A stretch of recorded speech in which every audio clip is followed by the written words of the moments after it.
I still got that cough that I had on the previous video. Here's two little good cameras from the 1950s, German, Zeiss Ikon. One is a CONTINA and one is a CONTESSA. So we're going to talk about these. Now, I actually own the CONTINA because it was given to me by a widow lady, and the CONTESSA is on loan from a camera club who got it for about £7 in a car boot sale. They're very, very similar, slight differences. We'll go through them. You open them by pulling down this little lever here. It's a little fold out 35mm folding camera. There we are. Now they both got the same lens, a Contessa lens. It's a 45mm. Makes it, yeah, it's a 2.8 45mm Contessa lens on both of them, and they both got the same size filter mount. And on one of them, the Contessa, I got a little yellow filter to fit here. That fits it for black and white photography. They're smashing little cameras. So I've got some pictures to show you on my Flickr stream taken with the CONTINA. Now this is the simpler of the two. It's got a rangefinder, but it's not coupled. So that's the difference. This one has a coupled rangefinder and the other one hasn't. So that's what this thing is here. The CONTINA, slightly cheaper, but it's still very, very good. You've got focus in here, turn like that,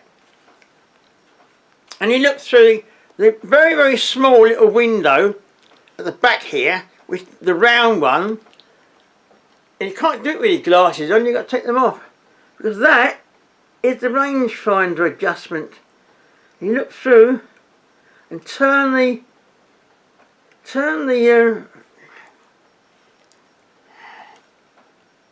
I forgot now, you turn it at the top here. That's right, here we are. You turn it to focus, you turn the rangefinder here on this one. I haven't used it for such a long time, I forgot.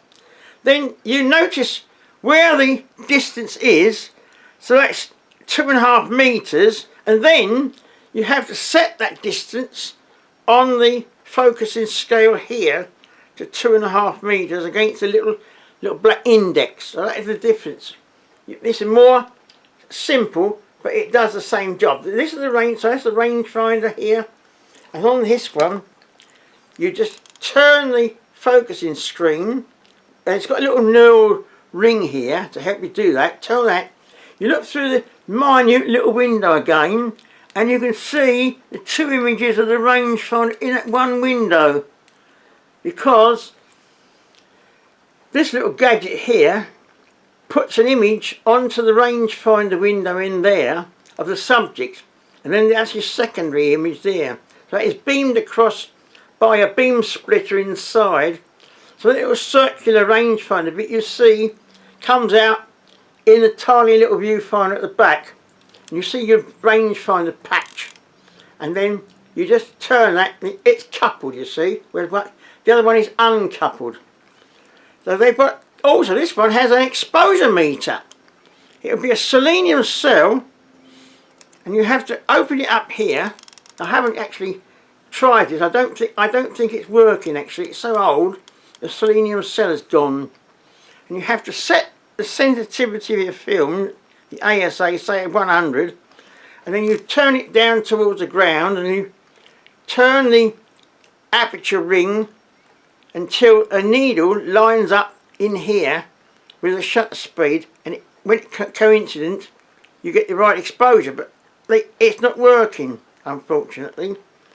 And then you've got a little counter, not counter, a little reminder dial here, whether you've got colour or black and white film. Doesn't do anything, that one. But that's got the exposure meter built in. This one doesn't have that. You've got to use a separate exposure meter. So the shutter is a synchro compure on both of them, and it's a beautiful shutter, German of course, it's got X and M flash synchronization with a little lever in there. That's on X, because if you have it to M, that is for flash bulbs, which people don't use nowadays. There's a little plug here where you plug in. It's a 3mm coaxial flash socket. It will synchronise up to a 500th of a second, and the shutter speeds go from a 500th down to 1 second. But you have to have a film in before you can take the picture. I don't think it will allow me to do it. This. Oh, here we are. It was wound on. Would you believe it? Then you wind on your film at the bottom here. On both cameras, you have a winding mechanism there, and you've got beautiful action for the shutter. The controls are a bit small. You've got a tiny little black dot that you have to line up with the shutter speeds. God, right, it's minute. You've got good eyesight to see it, so that says half a second there. And then you've got a little ring here, which you turn with a little neural knob here for your apertures. It goes from f2.8 down to f22. There's a little sliding pointer there. It's all very, very small. This one has got the same settings as well. Again, you've got a shutter speed to the 500th, and you've got the shutters to 1 second, and it goes from 2.8 to f22 the same. And there's a little knurled ring here to help you to set it, and you've got to watch the little black index against the shutter speed you want. And then when you turn this little ring here, you can set your apertures, and there's a little black index goes against the aperture that you want. It is extremely small, so you have to load it with a film first. So you load it with a film. It's the back here. I've got a dummy film. Now you push out the knob here, and you have to load your film in a different way round than normal. So here's a very old Ektachrome film, which I can possibly show you. It's not easy doing it on a video. Keep losing sight of myself. Push that down so it latches into the cassette, and then on this side you've got the slot into which you put the film leader, and there's a little turn this little knob here until you can see the slot.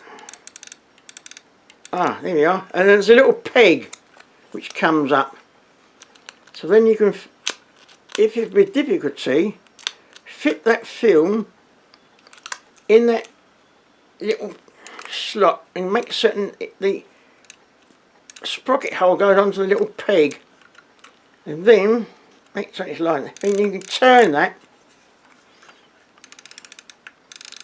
gently. Yeah, that's going across nicely. And you can shut the back. Now you can turn this in the direction of an arrow, which is here, until it stops moving. Then you're on number 1. Now, is there a frame counter? Yes, there's a frame counter in here and the base, and you have to turn this with your thumb until it says number 0 in the direction of the arrow. It clicks round.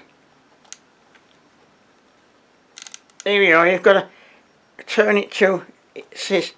It's not easy, and if you've got greasy fingers, you can't turn the little blighter to do the numbers. There, I've got it on number 0 now. So then when you click off, you set the shutter here with a spring. You fire the shutter with this little lever here, when it should go. No, it didn't go. Why didn't that go? Oh, wound on. Ah, that went. Yes, we're winding on now. So now we fire off one, and we're on number 1. So now you can start setting your camera up to take pictures. You push the lever to set the spring. You fire, make certain it's wound on. No, it's not wound on, you see, can't take a picture. Make certain it's wound on until it stops. Yeah. Now you can take a picture. There. There we are. That's on a very slow 1 second. It's running a bit slow because these 1950s cameras, they do get a bit slow. We'll take one more.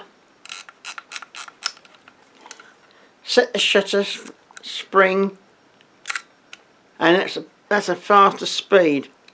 So there's not very many more controls to talk about. You've got depth of field setting. For those of you who want to understand depth of field, you've got the distance scale here, and you set your, when you make a note of your distance scale, you see, if say you set it to 3 meters away, if you've got F8, you look on this side where F8 occurs, and you make a note of distance. It says 4 meters, and then you look on the other side of the arrow here where F8 occurs, and it says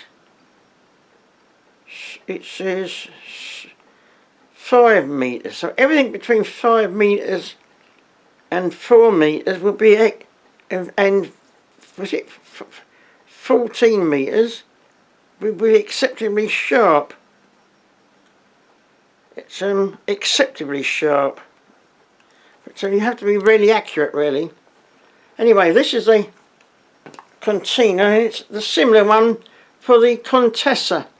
So I haven't taken any picture with this CONTESSA yet, but I do have a set of pictures taken with the Zeiss CONTINA and this Tessar lens on my Flickr page. So I'll give you a link to my album down below, and you can have a look at my pictures taken with the Zeiss CONTINA. But this one I'm going to try out now. The weather suddenly got a bit better today, so I might brave the cold and load it up with some film and give it a whirl. See what we come out with. Alright? Well, little rundown on some 1950s toys. Thanks for watching, and I hope to see you when I can do another video in this series. Bye bye for now.